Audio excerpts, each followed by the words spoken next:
Hello. If for any reason my voice sounds weird, it's because I have been a little bit sick. So if you're picking up on any of that, I apologize. This really wouldn't be my channel if this video weren't late, but let's get into it. Today we're going to be doing the mid-year book freakout tag, and if you don't know, it's basically where you answer a bunch of questions where you reflect on some of your reads throughout the year so far. Since the mid-year ends in June, I won't count anything that I've read in July. I don't have answers for a lot of the questions, so hopefully we can get through these really quickly and we can wrap it up and be on our way. Question number 1 is best book you've read so far. Big Swiss by Jen Began. What can I say about this book? I actually have a lot to say. So, literally some of the wildest and most nonsensical sentences you've ever read in a book. The first thing I wrote in my notes about this book is, how can you be sexually anorexic? Because literally how? Like, I'm still wondering, like I'm still asking myself, like, what does that mean? So the writing is very fun. I do also recommend reading this with the audiobook if you can, because it translates the tone of the story very well, and also our titular character, who is Swiss, Big Swiss, also has an accent, and I feel like it adds something to the whole atmosphere of the story. This book is basically if Fleabag and Crazy Ex-Girlfriend had a baby, but it came out wrong. And we already know that Fleabag is wrong and Crazy Ex-Girlfriend is also wrong. So when you add two wrongs, it makes a wronger. And that didn't make any sense, but it did. Like Fleabag and Crazy Ex-Girlfriend, our main character in Big Swiss, her life is a fucking mess. She has zero filter and she uses deadpan humor not to cope with anything, like not to cope with any of her traumas. She just uses it just because, you know? She's just that unhinged, but in the quirkiest and most bizarre way possible. And we're talking about a woman in her 40s here. So imagine Lynn from Girlfriends, but 40.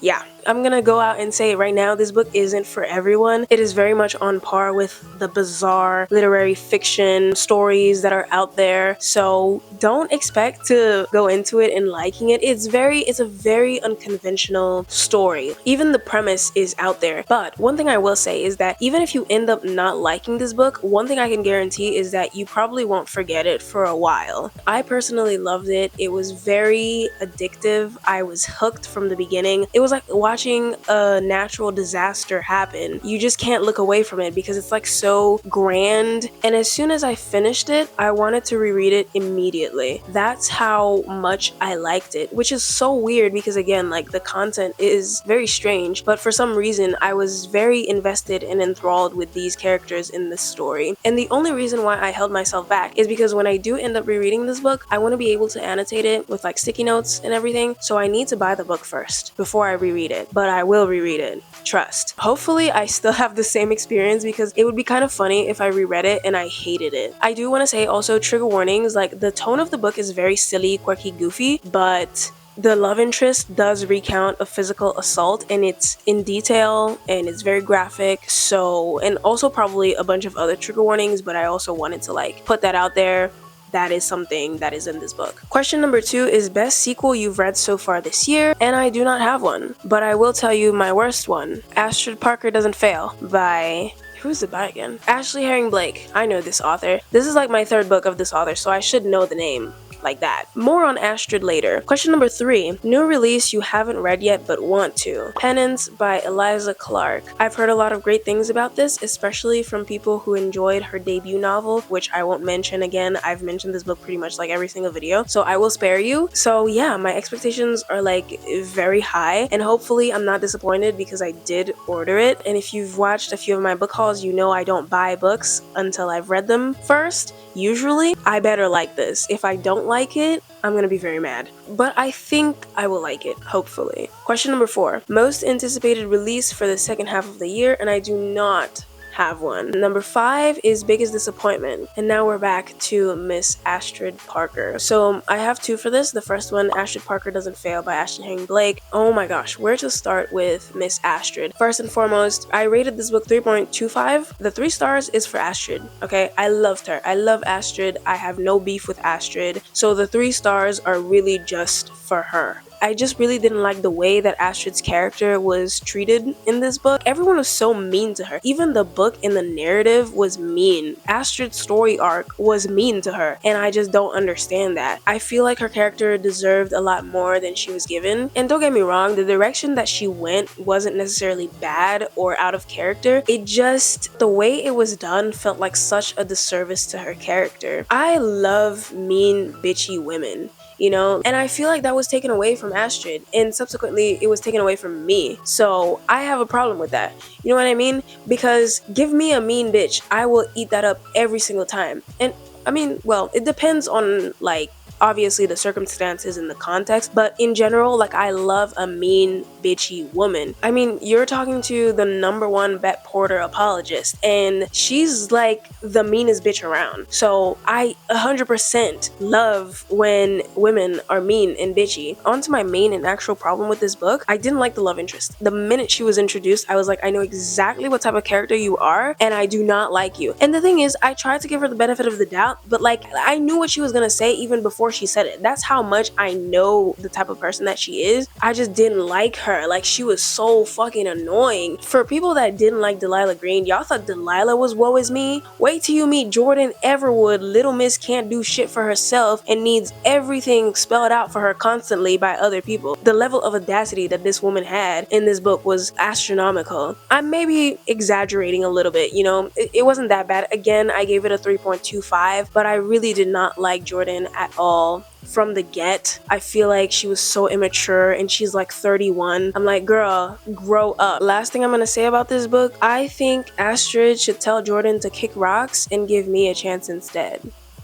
Just a suggestion. And now for my second disappointment of the year so far is Howl's Moving Castle. This book was so fucking long. It felt like 500 pages. I was reading this book, and I was reading it and reading it and reading it, and I was like, oh my god, when is it going to end? It was like, please, like, please let me out of here. Like, let me out of here. Oh my god. I felt like I was reading this book for like 10 years. It was so long for no reason. One of the things I had a big problem with was, like, none of the characters were charming. Obviously, I had seen the movie before reading the book, and I wanted, you know, like a cozy fantasy that I could immerse myself in, and I think the world was very well developed, but none of the characters really appealed to me in a way where I was like, I want to spend more time with you guys, because they were all ranging from like bland and neutral to like just major dickweed asshole, I don't want to see you anymore and you should probably shut the fuck up. And Howl is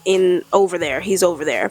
Also, like, there was a big problem with Howl's characterization. I'm so glad that the movie made changes to his character, because for the movie, it kept his extravagance and the eccentricness that he displays in the book, but while he was still a bit of an asshole and kind of like an immature, shallow jerk, it was still very charming for his movie characterization. The book, I think, really did not try to make him likable or appealing at all, and for a cozy fantasy, I am looking to like the characters, and if I don't really care about the fantasy aspect anymore. So yeah, I was very disappointed with this book, and also Howl in the book was just a little bit repulsive. Like, it was just ill all around. Question number 6 is biggest surprise, and I'm gonna go with The Push by Ashley Audrain. I gave this book a 5-star, and I think it's still like the only, or one of the only 5 stars I've given so far out of like 41 books I've read so far this year. I wasn't really sure going into this book. I was like, okay, this is supposed to be like a mystery thriller, but it's reading more like literary fiction. So where is the mystery? Where is the thriller? And I really wasn't getting it. But as you read on, you're like, oh, okay, this is where it's starting to piece together. And it does read like literary fiction for like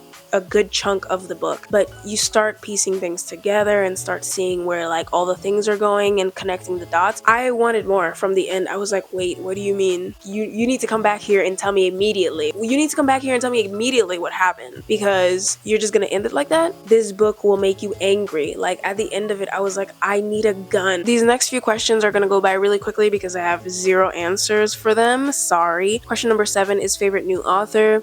Don't have one. Question number 8 is newest fictional crush. Again, don't have one. I don't really get crushes on book characters anymore because I don't know, something about the characters, it's like I still have yet to find a book character that I'm like head over heels in love with and I'm like, oh my god, my man, my man, my man. You know what I mean? Question number 9 is newest favorite character. Again, don't have one. Question number 10 is book that made you cry. And for the sake of answering a question, I'm gonna go with The Hunger Games by Suzanne Collins. I reread it earlier this year, and let me tell you, I had a ball. It was very nostalgic, and I was very happy to be here, even though it's the Hunger Games. Nobody's happy to be in the Hunger Games, but revisiting all of these characters and all of the entire story in the world, I'm just like, wow, Suzanne Collins really made this timeless masterpiece that I'm still able to enjoy years later. Again, I will always and forever advocate for the Hunger Games to become like a modern classic. My camera stopped recording, so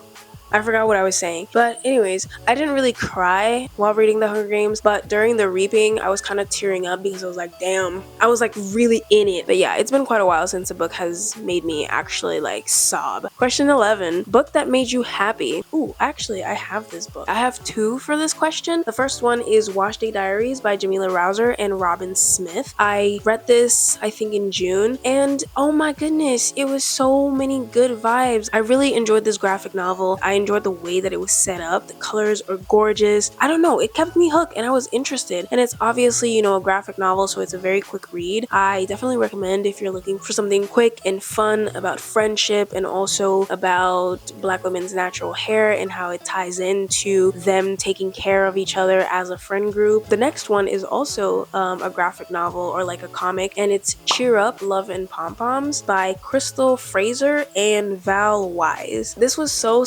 cute. It's about these 2 girls who kind of fell out and they rekindle their friendship through being in a cheerleading squad together. One of the girls is trans, and it's just about them being on the cheer team together and also possibly becoming something more. And it's very sweet and cute, but it's also not like juvenile and like too young, I guess. Like they are teenagers, but it doesn't read like something from middle schoolers. I think the tone is very accurate for the characters, feels very authentic and natural in its progression and also its characters as well. I definitely recommend you check it out if you want something quick and fun and cheery that's gonna bring your mood up. Question number 12 is most beautiful book you've bought so far. I will go with Wash Day Diaries again because it is so gorgeous and stunning. The art style is also really pretty and gorgeous and stunning. Very beautiful. It's a very well put together graphic novel. And the second one I'm gonna go with is another pink book, incidentally, The Woman Destroyed by Simone de Beauvoir. I just love how vibrant it is. I think it's cool. I think it's dope. If I'm like sitting on a train reading this, I feel like I'll look very like intellectual. Our last question is, what book do you need to read by the end of this year? I think I said the same thing